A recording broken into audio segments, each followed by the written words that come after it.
Shalom, selamat pagi, selamat siang, selamat sore, selamat malam.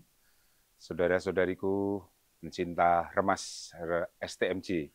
Kembali kita berjumpa hari ini 28 Januari 2025.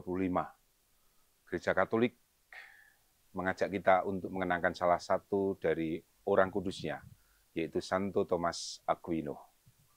Seorang pujangga gereja, teolog, yang memberikan sumbangsihnya, kemampuan inteleknya, pemahamannya paham tentang Allah.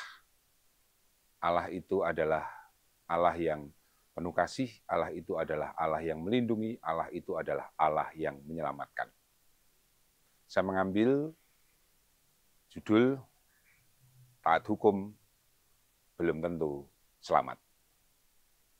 Bapak, Ibu, Saudara-saudari, kita diberi bacaan dari surat kepada orang Ibrani yang menggambarkan bagaimana orang-orang Israel meyakini bahwa ketika mereka hidup taat pada hukum Taurat sepenuhnya, pasti mereka selamat.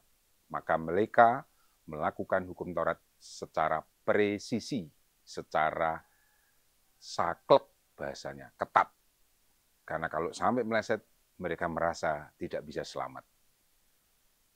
Usaha atau jasa manusia, prestasi manusia dikedepankan.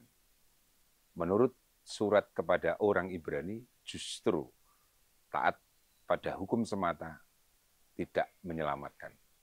Yang lebih menyelamatkan adalah kuasa Yesus Tuhan yang mengatasi hukum Taurat. Dalam hidup kita sehari-hari, kita dipanggil untuk taat dengan norma atau hukum yang berlaku, yang mengatur, yang menata, menuntun hidup kita.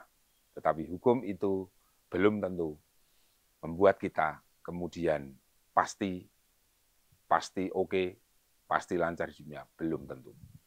Maka orang-orang beriman diajak untuk melihat hukum itu sebagai salah satu bagian dari wujud ketaatan iman, bukan satu-satunya.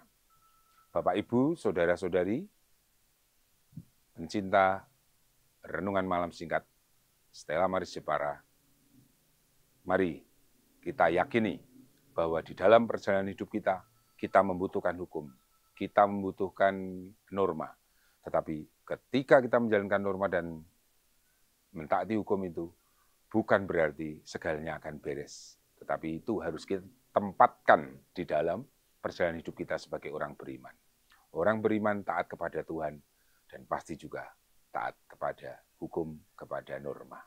Semoga dengan mentaati hukum yang berlaku, kita menjadi pribadi yang baik, pribadi yang memberi kemungkinan keringanan pada sesama dan tidak memberatkan sesama. Selain itu, iman kita berkembang. Dimuliakanlah Tuhan dulu, sekarang, sampai selama-lamanya. Berkat melimpah dari Bunda, Bapa dan Putra dan Roh Kudus. Amin. Berkah dalam.